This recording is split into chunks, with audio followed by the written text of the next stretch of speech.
Meninos adolescentes estão perdidos, isolados diante de uma crise de masculinidade. Esse é o retrato de adolescência da Netflix. Aqui no Mentalistas na Clínica, eu vou analisar do ponto de vista psicológico, ponto a ponto dessa minissérie que está no streaming. Acompanhe.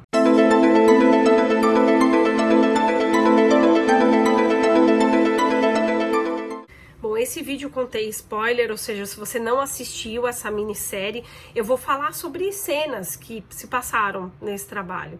Então, se você não quiser conferir os spoilers, você pode pular esse vídeo, então você pode salvar, dar um joinha aqui no nosso canal, salva esse vídeo para assistir depois. E se esses pontos fizerem sentido, ou se você quiser acrescentar um ponto de vista diferente, você pode escrever nos comentários aqui no canal do Mentalistas na Clínica no YouTube, tá certo? Então, só para introduzir quem tá chegando agora e que nunca ouviu falar dessa série, né? A série Adolescência é uma série que conta a história de um garoto de 13 anos que é suspeito e acusado por ter cometido um assassinato contra uma jovem da escola em que ele estudava. Ele esfaqueou essa jovem e estava sendo acusado por isso, né? E aí que eu tenho uma fala de um dos roteiristas da série, um co-roteirista chamado Jack Thorne.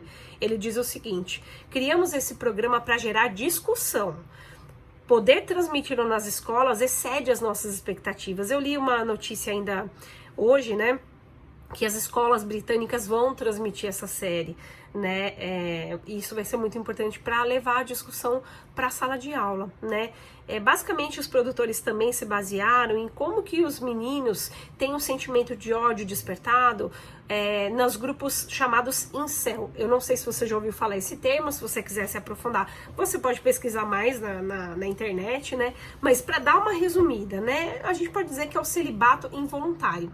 Então esses meninos se sentem desprezados pelas mulheres, não se sentem capazes de conquistar meninas e tudo, e acabam culpando as mulheres pelo insucesso de suas investidas ou até mesmo não investidas. Então eles decidem simplesmente não se relacionar com mulheres e através de emojis e tudo mais, eles acabam criando símbolos para rotular essa situação e até mesmo incentivar o ódio contra as mulheres, né? Então, baseado nisso, essa série, dando um rápido, né, aqui tem até um relatório britânico que fala que os meninos estão desesperados por modelos de comportamento, principalmente modelos masculinos de comportamento, por isso que no início do vídeo eu falei sobre uma crise de masculinidade, né? E eles estão realmente perdidos, né?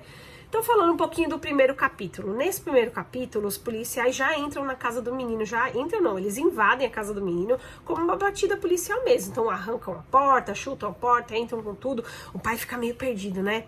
Ele fica, não, deve ser um engano, e a mãe também aparece numa cena bem truncada, né? Vale ressaltar que essa série toda foi feita em plano sequência, ou seja, eles não fizeram edição. Então, pro espectador, é como se ele estivesse entrando com os personagens, né? Nessas cenas todas. Então, algumas pessoas falam, nossa, Camila, eu fiquei um pouco perdida, ali deu até tontura, faz parte, né?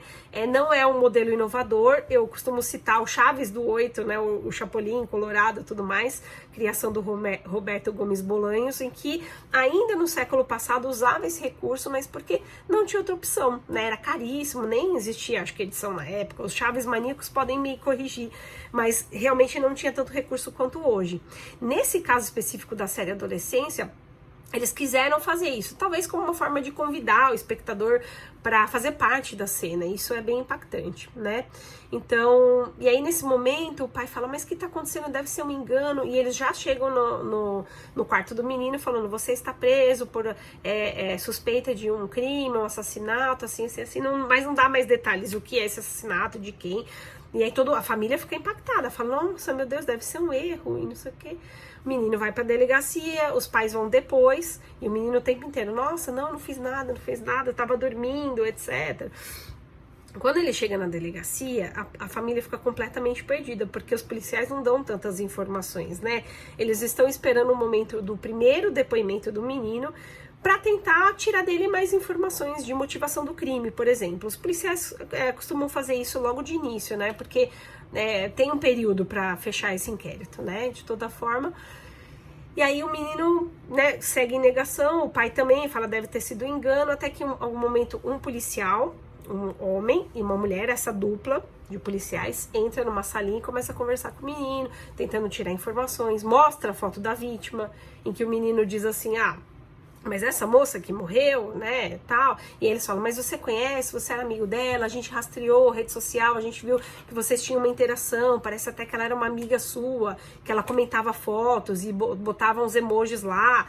Os policiais claramente desinformados em relação aos emojis e a comunicação para essa faixa etária, que é muito diferente, né, a comunicação em rede social, principalmente baseada em emojis, né, gente, então, e aí chega em algum momento que os policiais mostram de fato o vídeo do menino cometendo esse crime, esfaqueando a menina no estacionamento. Nessa fase, gente, o que acontece? O menino segue falando que não foi ele. E aí o pai fica chocado visivelmente, o policial sai da sala e fala, eu vou dar um momento para vocês conversarem, para digerirem a história. O policial sai e o menino começa a chorar e põe a mão no ombro do pai. Um choro não desesperado, um choro comedido, põe a mão no ombro do pai e esse pai se afasta, né? Uma visível ali, um desconforto, vamos dizer assim, do pai, né? E aí o menino chora, o pai fica uns segundos assim parado e abraça o filho de novo. E ele fala, filho, eu vou te perguntar só uma vez, você é culpado desse crime? O pai já tinha visto a cena do menino cometendo o crime. E o menino fala, não, pai, não fui eu. E o pai falou, então tá bom. Aí deu um abraço no filho. E aí teve algumas pessoas me perguntaram, mas por que esse pai negou mesmo diante de ter visto o filho, né? Será que a gente conhece os nossos filhos? Será que a gente é capaz de mensurar o que se passa na cabeça desse pai quando tá com o filho do lado e vê uma cena como essa? Primeiro, ele tá em estado de choque, né? Segundo, existe um mecanismo de proteção, né, um mecanismo de defesa chamado negação. Então, eu vou negar isso porque é doloroso demais e eu não quero entrar em contato com essa emoção, né? E segue até o quarto episódio, o menino só vai lá, olha o spoiler, né? Só no quarto episódio assumir pro pai que efetivamente vai confessar, né? Mas isso demora muito, meses, quiçá um ano, né? Porque aí teve um depoimento não, uma fala, uma análise da psicóloga lá para fazer um traço de personalidade desse menino, para compor o processo, né? Isso já se passa 7 meses depois dele estar retido, né? Enfim, aí tudo mais. Outra coisa que me perguntaram o que você achou dele ser bem tratado na delegacia, o menino, né? Porque ele chegou, os policiais tiveram todo o cuidado do mundo com ele, explicando o que ia acontecer. O primeiro policial, inclusive, chama ele de filho. Filho, qual é o seu nome? Quantos anos você tem? Onde você mora? Papapá. E aí eu fiquei pensando assim no recorte, um recorte racial, né? Se fosse um menino pobre e preto da periferia, teria sido tão bem tratado assim na delegacia? Não sei. É só uma observação, né? Diante de comentários que fizeram pra mim sobre isso, né? Do menino ser bem tratado e tudo mais, né? Eu tô olhando aqui que eu fiz várias anotações, né? Bom, esse é o primeiro episódio. No segundo episódio tem ação policial na escola, porque aí a dupla de policiais tenta pegar mais elementos para corroborar a acusação contra o menino. Então ouvir pessoas, porque eles não acharam a arma do crime, a faca, faca, né, que foi utilizada no crime, não acharam, mas tinha um vídeo que mostrava, né, e até é interessante porque o menino chega e fala assim, mas isso aí é fake news, o vídeo foi manipulado, né, olha só, né, isso também gera uma outra reflexão, até que ponto a gente vai chegar nessa questão em relação à inteligência artificial, quantas imagens podem ser manipuladas, é um assunto para um outro vídeo, mas enfim. Então os policiais entram, e quando eles entram naquela escola, e a gente vai entrando junto com a câmera, a escola totalmente desorganizada, assim, você não vê alunos numa certa disciplina, mesmo em sala de aula, zero respeito com as figuras de autoridade, nem os professores, nem a própria coordenadora da sala. A presença dos policiais não intimida esses jovens, né? Que em sua maioria estão ali no celular, estão no mundo virtual, né? E aí tem várias cenas ali, mas uma cena que me chama bem a atenção, acho que tem vários recortes em relação ao universo feminino nessa série, foi proposital, pelo que eu entendo, pelos produtores. Tem uma cena em que entra essa tal coordenadora na sala de aula, entre o policial, o homem, e a policial mulher. E aí ela apresenta, esse aqui é o fulano de tal, policial, e ignora a presença da outra mulher, né? da outra policial.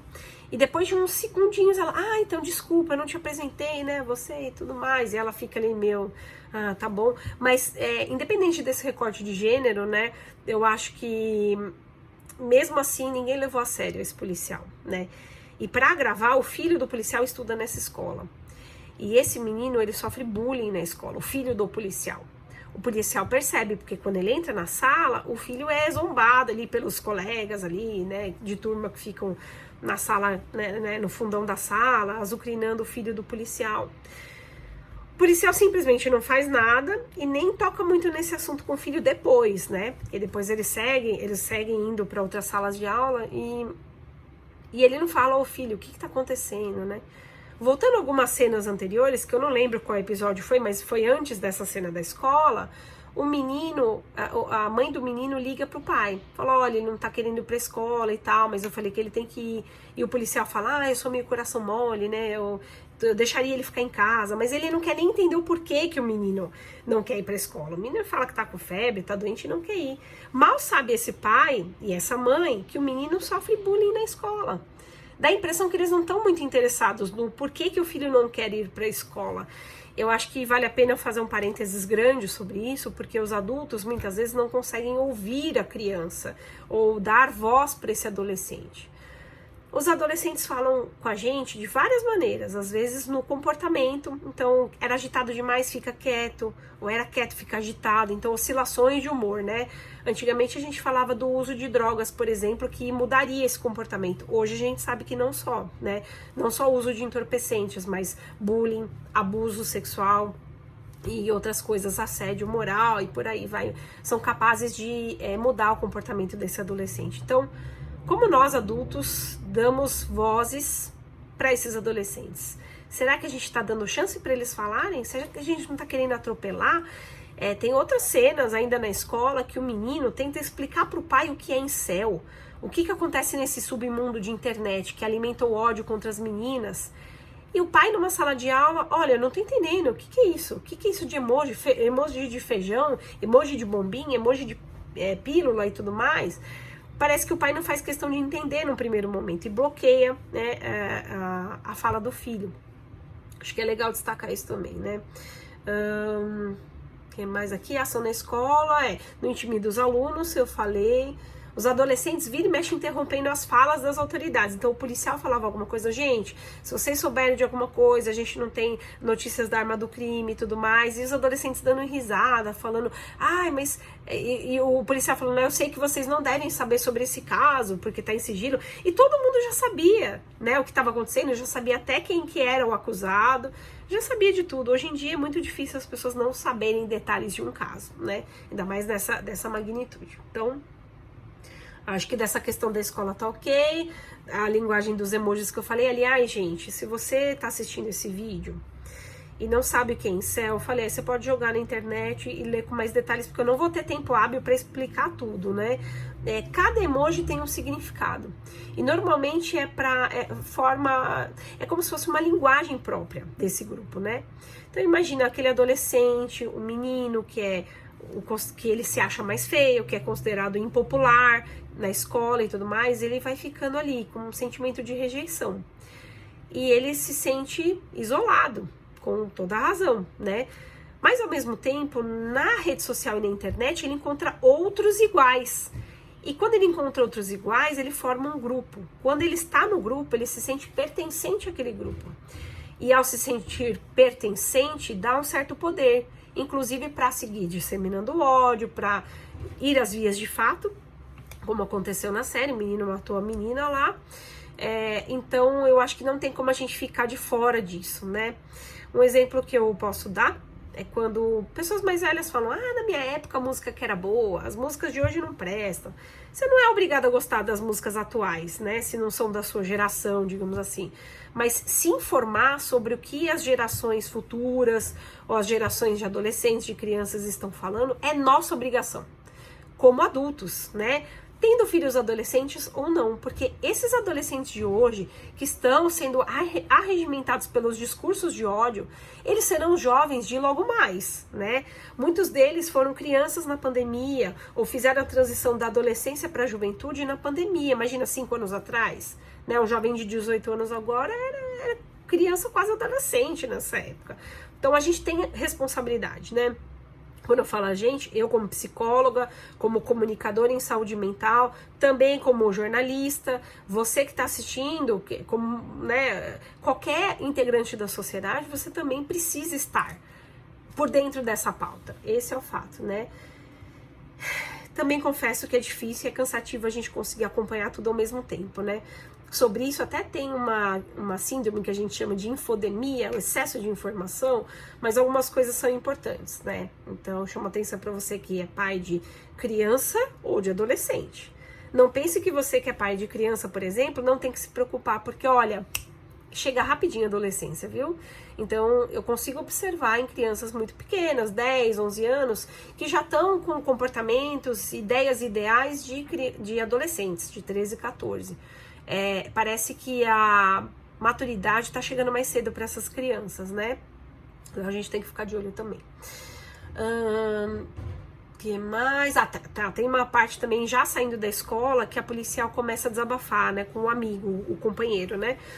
Olha, o que me revolta, a aspa dela, mais ou menos assim, né? A fala dela é: olha, o que me revolta é que em casos assim o criminoso fica famoso e ninguém lembra da vítima, né? E aí o policial falou: não, como assim ninguém lembra? Todo mundo fez ali cartazes, colocou flores e tudo mais, mas se a gente pegar de forma mais complexa essa fala da policial, ela tem razão. Tem muitos criminosos que, em busca de holofote, cometem crimes. Isso parece inadmissível, parece até um pouco fora da casinha. Então, nossa, será que alguém comete um crime para ficar famoso? A gente não sabe até onde vai a vaidade desse ser humano. Se ele não consegue conquistar êxito de forma saudável, o que impede dele conquistar êxito de uma forma não saudável, né? O que impede dele conseguir atenção de uma forma que não é adequada, né? As crianças muitas vezes fazem isso com a gente. Então, quando a criança quer uma coisa ou quer chamar atenção, se ela é boazinha, ela não chama muita atenção. Agora, se ela é birrenta, se ela bate no amiguinho, os adultos já olham, já interrompem, acabam reprimindo, e a criança fica feliz no mundo interno porque consegui a atenção desses adultos, entende? Então parece, na minha visão, que tem bastante coisa conectada, né? Falei que o policial não escuta o filho quando ele vai explicar dos emojis, os adolescentes não respeitam os adultos. E aí, quando eu falo isso de respeitar figuras de autoridade, eu acho que eu posso observar que gerações anteriores agiam e pensavam de forma justamente oposta. Então era assim: figura de autoridade, Deus no céu, figura de autoridade na terra. Então a gente passou a aceitar muita coisa que não deveria. Então a gente não sabe falar não muitas vezes, a gente tem medo, a gente teme as figuras de autoridade. Vejo que essa geração de adolescentes é o extremo oposto. Não tem medo das consequências, muitas vezes não tem limites, né? E acho que vale a pena a gente discutir como sociedade. Qual que é o equilíbrio disso? A gente consegue um meio termo? Então o limite a gente precisa dar para crianças, para adolescentes, para adultos, para um relacionamento que está sendo ruim, o relacionamento no trabalho ou amoroso. A gente tem que saber pôr limite. Isso não é ruim, é uma coisa que é importante para a nossa evolução do ser. Então faça um destaque sobre isso, né? O quanto é importante também colocar limites para esse adolescente. Não é colocando limite que você está dizendo que você não o ama ou de alguma forma invalidando os sentimentos dele, não. Pode apostar que no futuro ele vai ser grato por isso, né? Destaque para a expressão facial dos atores, né? Do ponto de vista estético, é uma série muito rica, você fica ali, nossa, imersa por causa das câmeras, mas também as expressões faciais que revelam muita coisa nessa série, né? Eu não vou nem falar sobre isso, porque senão ficaria um vídeo de 1 hora falando sozinha aqui e fica cansativo, né? Não vou usar imagens da Netflix, porque eu sei que, né, tem direitos autorais, então não vou usar imagens. Vamos tentar deixar menos cansativo possível, né? E ainda sobre essa questão de não respeitar figuras de autoridade, tem uma cena que o policial sai correndo atrás de um dos comparsas desse menino. E o menino fala: não quero ir preso, não quero ir, como se ele tivesse a opção de não ir preso, sabe? Então eu fico me questionando até que ponto os adolescentes têm a dimensão do que é cometer um crime. eu acho que a gente tá deixando de ensinar os adolescentes o que é certo e errado e as consequências. Então, se você comete um cyberbullying, você está cometendo um crime. Ah, mas criança não vai presa? Não, vai retida. Tecnicamente, ela sai do convívio social e vai, no caso de São Paulo, o exemplo que eu tenho, vai para uma Fundação Casa, que é a antiga FEBEM, e fica retida. Tecnicamente não é presa, mas é retida, sai da sociedade, sai do convívio comum e vai se virar nesse local, né? Então acho que falta um pouco assim de explicar para os nossos adolescentes as consequências legais de você cometer uma infração, um crime e tudo mais, né? Mas que eles não levam muito a sério na série, tá? Eu não tô generalizando na vida real, mas acho que vale o recado pra gente também, né? Pais que não conseguem entender que os filhos são capazes de serem pessoas más, né? Eu vou recorrer disso na primeira infância, mas aí já passando para adolescência também, né? Quando a gente fala de bullying, a gente sempre joga o holofote para a família daquela criança ou adolescente que sofreu bullying. Então, acolhimento, amparo, a gente se solidariza, mas e se o seu filho for a pessoa que pratica o bullying? E se o seu filho é a pessoa que bate no amigo da escola, que arranca o lanche, rouba o lanche dos amigos, sabe? Não pode ser normalizado. Esses comportamentos não devem ser normalizados. Mas como que você vai agir? Você vai admitir para alguém que o seu filho é um cara que faz bullying, um menino que faz bullying, a menina, por exemplo? Como lidar? Então eu vejo que socialmente falando, essa série levanta a discussão para como a gente vai amparar as famílias de crianças que cometeram bullying, né?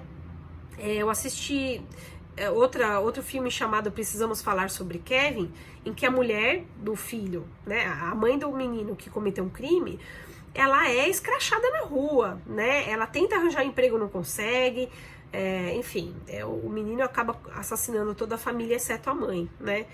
Então, já dando spoiler vamos falar sobre Kevin, mas é interessante observar como que fica a vida das famílias de um criminoso, de um adolescente criminoso nesse caso, né? No último episódio da série Adolescência, isso é retratado. Então, picham o carro do pai do menino, ficam xingando eles na rua. Então, até eles cogitam sair de cidade, mas a irmã do menino fala, pô, mas se a gente sair da cidade, vamos descobrir quem a gente é em outro lugar. E vai ser muito difícil a vida. Então, como é que fica a vida? Antes de eu gravar esse vídeo, eu vi que tinha um podcast da Luciana Garbim e da Carolina Ercolim, pelo Estadão, entrevistando uma mãe de um menino que cometeu um crime, se eu não me engano, no Espírito Santo. Ele entrou numa escola, eu não lembro se era com arco e flecha, alguma coisa, ele ia fazer um atentado na escola, né?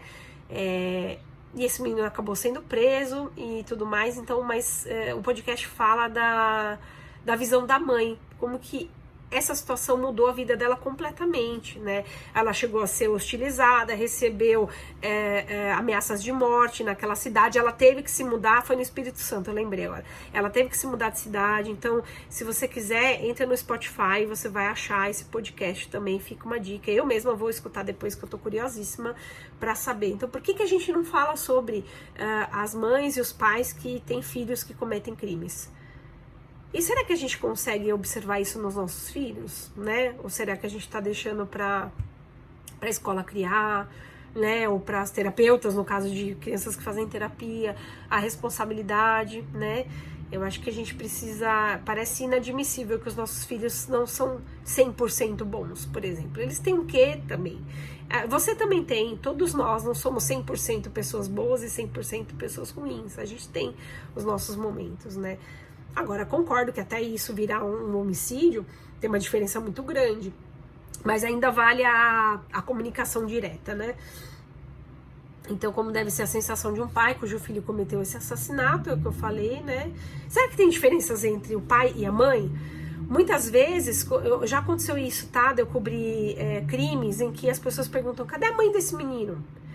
E eu sempre me questionei, por que não perguntam cadê o pai desse menino? Então, uma transferência de responsabilidade exclusivamente para a mulher, né? E acho que até vale esse recorte, já que a série se propõe a falar de incel, que é pura misoginia, assim como o red pill, que é um outro termo que se fosse você pesquisaria também para entender um pouco mais, né? Então, como as mulheres são tratadas na série? Eu fiz uns tópicos aqui, eu vou ler o que eu escrevi, tá? Então, a policial deixando de ser anunciada na sala de aula, né? Eu falei já. tem uma amiga da vítima, uma estudante, que foi interrogada pelo policial. E ela fala, não quero que vocês sugiram que a minha amiga teve motivos para morrer, né? Porque muitas vezes a mulher acaba sendo colocada nesse lugar de culpa em ser vítima, né? Em casos de assédio na rua, estupros e tudo mais, porque a mulher usou sainha, roupa curta, então ela estava pedindo, né? Existe uma tendência social de culpabilização da vítima. Não é só no recorte feminino, tá? Então, se você tem o celular roubado na Avenida Paulista em São Paulo, a culpa é sua, porque você não tinha que estar usando o celular na rua, você tinha que entrar numa loja, se cuidar, nem usar o celular na rua. Então, também é uma forma de culpabilização da vítima. Mas nesse recorte eu tô falando do universo feminino e o quanto que o machismo, né, a crise da masculinidade acaba afetando as mulheres também, né? E aí tem um tal capítulo da psicóloga, que eu já vou aproveitar para falar sobre isso. Nossa, o vídeo tá ficando longo, mas vamos nessa.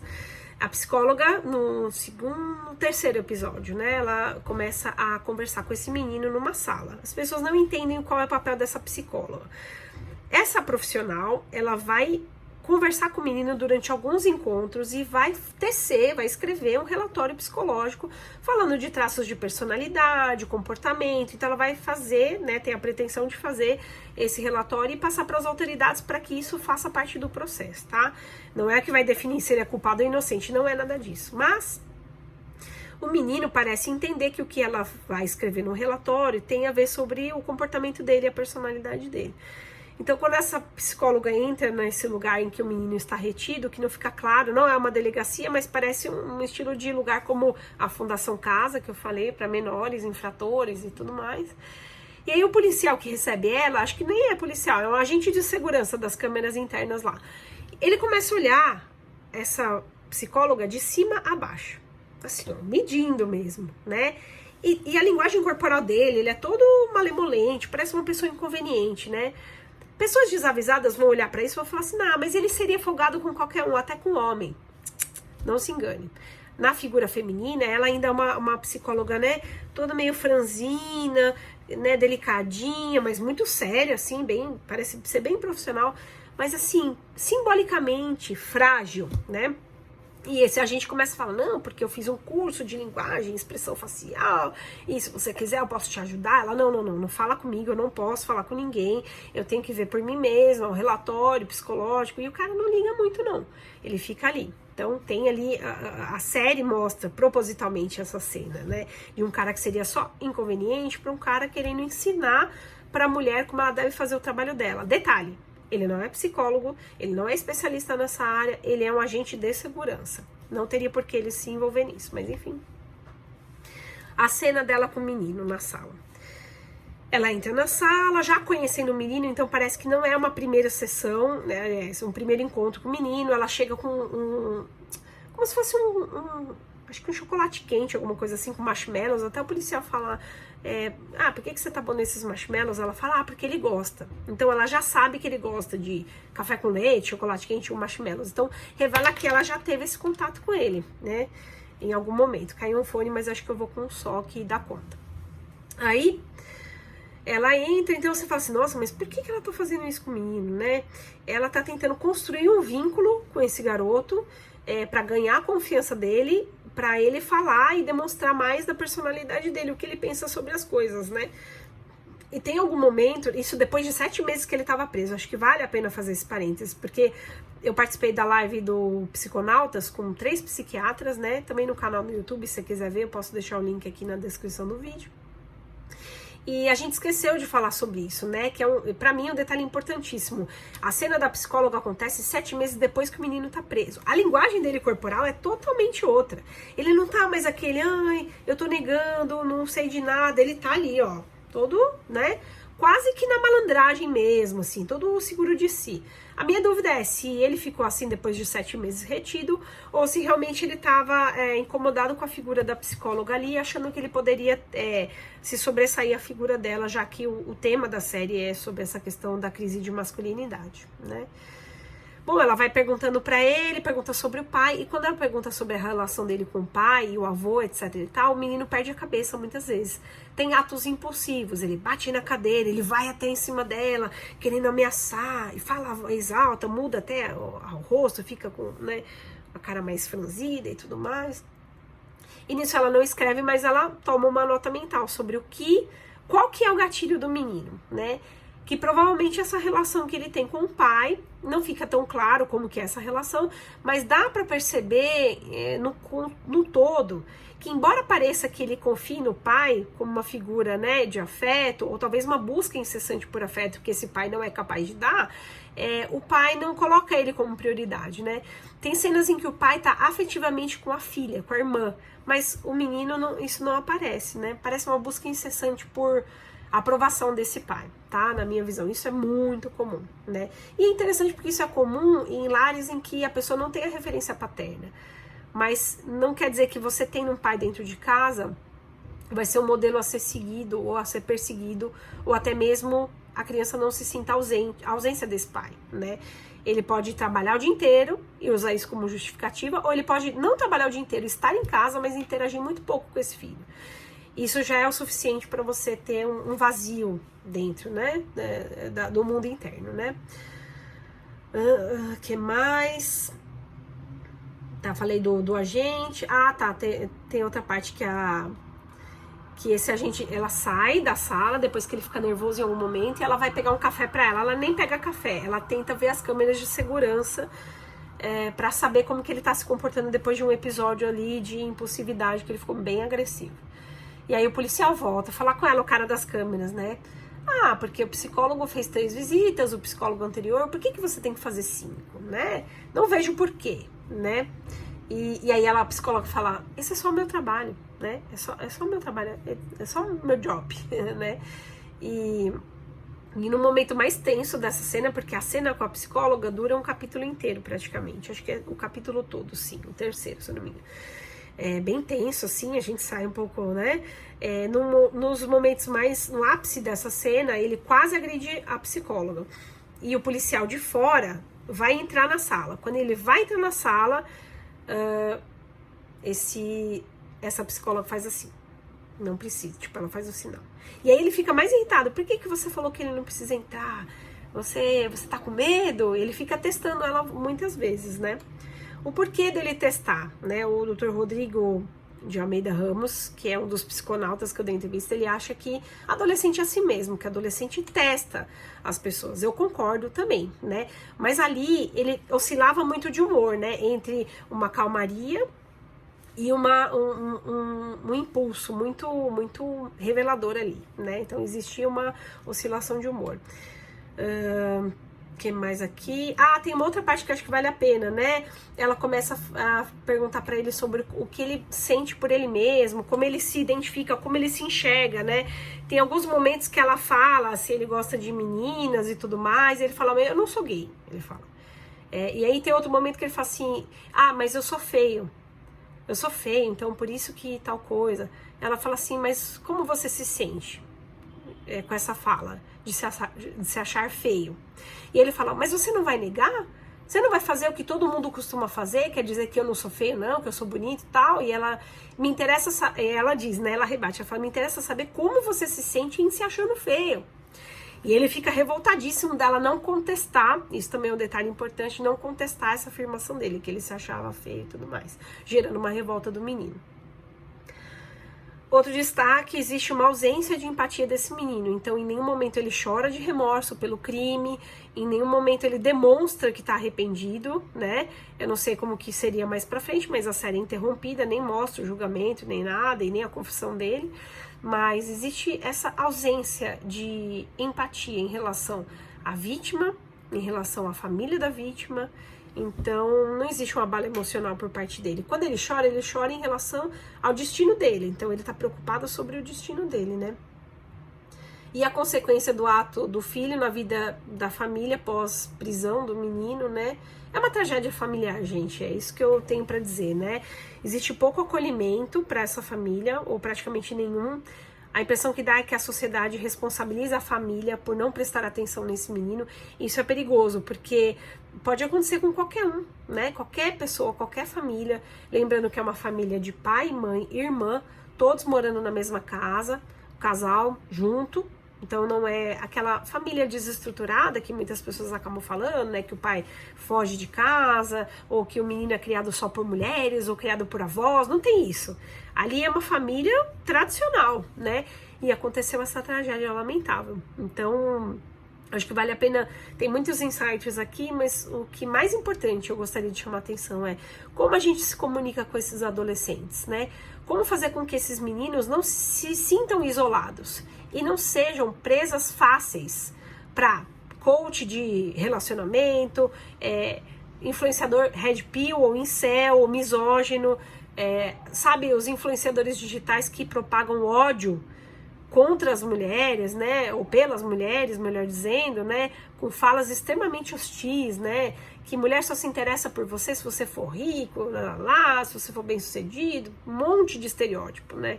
Então, não é à toa que o número de mulheres mortas no Brasil e no mundo só tem aumentado, né, e para que isso se interrompa, acho que a gente precisa acolher esses meninos logo de pequenininhos, antes da adolescência, e na adolescência sobretudo, e tentar acompanhar isso de uma forma sadia, né.